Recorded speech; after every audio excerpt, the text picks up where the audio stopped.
നമ്മൾ മനസ്സിലാക്കേണ്ടത്. ഈശോയുടെ രക്തത്തിൻ്റെ ഘടന AB പോസിറ്റീവാണെന്ന് നമ്മൾ അല്ലാതെ തന്നെ മനസ്സിലാക്കിയിട്ടുണ്ട്. ദിപികാരുടെ അത്ഭുതങ്ങളിൽ ആ മാംസകഷ്ണം ലാബ് ശാസ്ത്രജ്ഞന്മാർ അറിയാതെ അവർക്ക് കൊടുത്തപ്പോൾ അതവർ പരിശോധിച്ചപ്പോൾ ഇത് പീഡനമേറ്റ ഒരു മനുഷ്യൻ്റെ ഹൃദയ ശാസ്ത്ര റിപ്പോർട്ടുകളിൽ വന്നിട്ടുണ്ട്.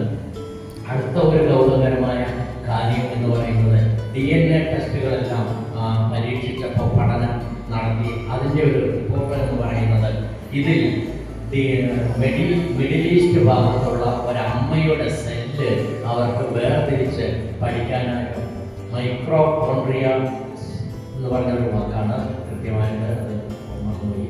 അതാണ് ആ DNA ഘടകത്തിൻ്റെ പേര്. എന്താണ് ഇങ്ങനെ ഒരു സെല്ല്? അത് മിഡിൽ ഈസ്റ്റിലെ അമ്മച്ചി എന്ന് പറഞ്ഞാൽ നമുക്കറിയാം അത് പരിശുദ്ധ കന്യാമറിയം തന്നെയാണ് എന്ന്. അതായത് അതിന് പറയുന്ന പ്രതിഭാസം മൈക്രോ ഫെമിനിസം എന്നാണ്. ഉദാഹരണം പറഞ്ഞാൽ ഞാൻ എൻ്റെ അമ്മച്ചിയുടെ ഉദരത്തിൽ ആയിരിക്കുമ്പോൾ ഭ്രൂണ അവസ്ഥയിൽ വെച്ച് വളരുന്ന അവസരത്തിൽ അമ്മയുടെ ശരീരത്തിൽ നിന്ന് സെല്ലുകൾ എൻ്റെ ശരീരത്തിലേക്ക് പാസ് ചെയ്യപ്പെടാം എന്നതാണ് ആ മെഡിക്കൽ ശാസ്ത്രം പറയുന്നത്. അങ്ങനെ പാസ് ചെയ്യപ്പെടുന്ന സെല്ലുകൾ പ്രത്യേക ഗുണവുമില്ല ദോഷവുമില്ല മനുഷ്യ ശരീരത്തിൽ, നമ്മുടെയൊക്കെ ശരീരത്തിൽ അമ്മയുടെ സെല്ലുകൾ കണ്ടേക്കാം എന്നുള്ളതാണ്. അപ്പം മാതാവിൻ്റെ DNA പഠനത്തിലേക്ക് ഇപ്പോൾ സിന്തോളജി എന്ന് പറയുന്ന ഒരു ശാസ്ത്രശാഖ തന്നെ ഇറ്റലിയിലെ ടൂറിൻ യൂണിവേഴ്സിറ്റിയിൽ ഉണ്ട്. അവിടെ പഠനം നടത്തിക്കൊണ്ടിരിക്കുന്നു. ഇതൊക്കെയാണ് ഇതിൻ്റെ ഒരു മൊത്തത്തിലുള്ള അവലോകനം. ഇതിലിനി പഠനമൊന്നും നടത്താനുണ്ട്. ശാസ്ത്രജ്ഞന്മാർക്ക് ശാസ്ത്രലോകത്തിന് ഒരേ ഒരു കാര്യത്തിൽ മാത്രമേ ഒരു സംശയമുള്ളൂ, അല്ലെങ്കിൽ ഉത്തരം ഇല്ലാത്തതുള്ളൂ. അതായത് ഇത്രയും സ്ക്വയർ ഫീറ്റ് 56 സ്ക്വയർ ഫീറ്റ് ചതുരത്തിലുള്ള ഈ ലിനൻ ക്ലോത്തിൽ നെഗറ്റീവ് ഇഫക്റ്റുള്ള ഈ പ്രിന്റ് എങ്ങനെ വന്നു എന്നുള്ളതാണ്. അതായത് ഒരു മനുഷ്യനെ അടിച്ചു പരത്തി ഗർഭം വന്നിട്ട് ലിനൻ ക്ലോത്തിൽ കിടത്തിയാലും ചിലപ്പോൾ ഇത്രയും കൃത്യമായിട്ട് കിട്ടും. ഇനി രക്തത്തിൻ്റെ കല അവിടെ വന്നാലും നെഗറ്റീവ് കിട്ടാതില്ല. ഇത് നെഗറ്റീവ് പ്രിന്റാണ് ഒറിജിനൽ തുണി. അതെങ്ങനെ വന്നു എന്നുള്ളത് അതിനവർ പറയുന്ന ഒരു വിശദീകരണം ഇത് മാത്രമാണ്.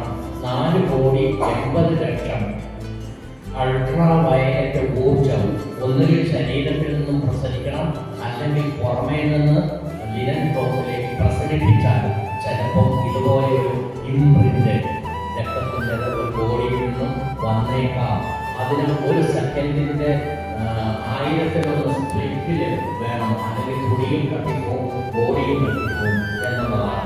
അപ്പോൾ ഇത് നമ്മൾ സുവിശേഷത്തിൽ വായിക്കുമ്പോൾ മത്തായിയുടെ സുവിശേഷം അവസാന കണക്കിൻ്റെ സമയത്ത് ഉയർപ്പിൻ്റെ സമയത്ത് അവിടെ ഒരു ഭൂകമ്പം ഉണ്ടാക്കിയത് നമ്മൾ വായിക്കുന്നുണ്ട്.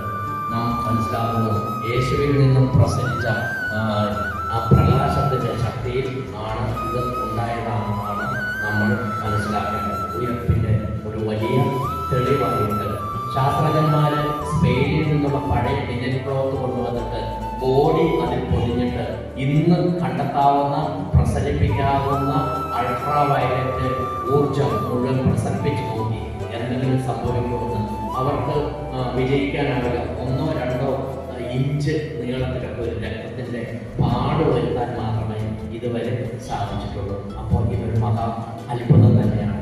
ഇത്രയും സ്ക്വയർ ഫീറ്റ് ഏരിയയിലേക്ക് സുവിശേഷവും ചരിത്രവും സയൻസും ഒന്നിച്ചു വന്ന് നമ്മുടെ വിശ്വാസത്തിന് വലിയ മാറ്റി കൂട്ടിയിരിക്കുകയാണ്.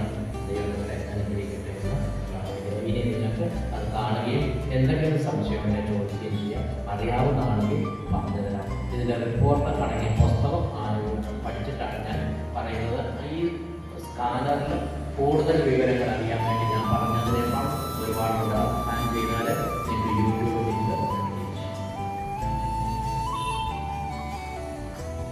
ഈശോയുടെ ഉയരം ഇവിടെ നിൽക്കുന്ന ഏറ്റവും ഉയരമുള്ള ചേട്ടനേക്കാൾ ഒരു 4-5 ഇഞ്ച് ഉയരമുണ്ട്.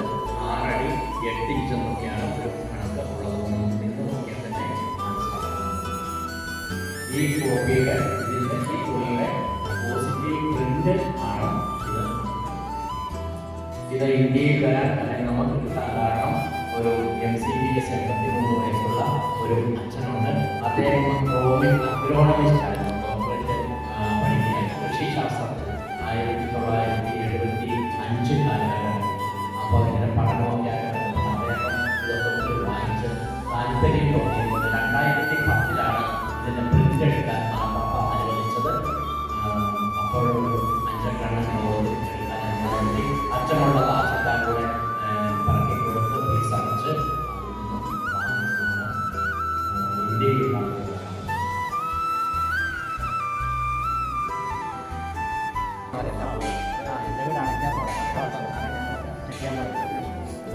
അവിടുന്ന് നമ്മൾ കൂടുതലോട്ട്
അതിൻ്റെ കോപ്പി.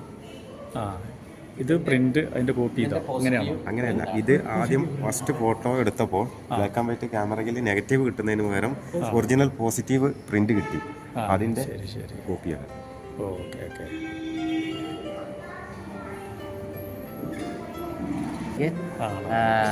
നമ്മൾ ധാരാളം പേര് വരുന്നുണ്ട്.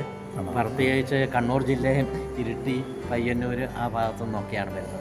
തൃശ്ശൂരിൽ നിന്ന് വരും, തിരുവനന്തപുരത്തു നിന്നൊക്കെ. പ്രത്യേകിച്ച് ചെറുപ്പക്കാരും ഇതുമായിട്ട് യൂട്യൂബും ഒക്കെ ആയിട്ട് അറിഞ്ഞ് ഒരു വിവരമുള്ളവരെ ആ രീതിയിൽ അറിവുള്ളവരാണ് കൂടുതലായിട്ട് വരുന്നത്.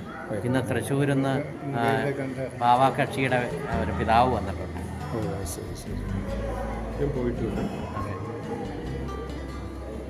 നമ്മുടെ രൂപതയിലും ഇനി ആവശ്യപ്പെടുന്ന പള്ളികളിലൊക്കെ ഏതെങ്കിലും പള്ളിയിൽ ആവശ്യപ്പെട്ടിട്ടുണ്ടോ? ഇപ്പം പല പള്ളികളിൽ ആവശ്യപ്പെട്ടിട്ടുണ്ട്, പെരുന്നാളിനോട് അനുബന്ധിച്ചും. പിന്നെ ഇനി നമ്മുടെ പെരുന്നാളൂടെ കഴിഞ്ഞാൽ ആവശ്യാനുസരണം എല്ലാവരും കാണുന്നത് പഠിക്കുന്നതും ഒക്കെ. 15 എന്ന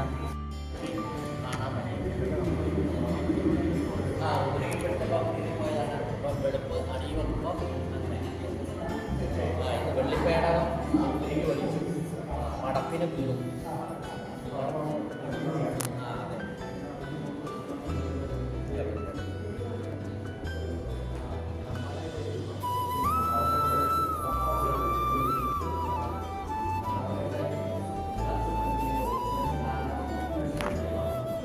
അത് കണ്ടെത്താൻ പറ്റും.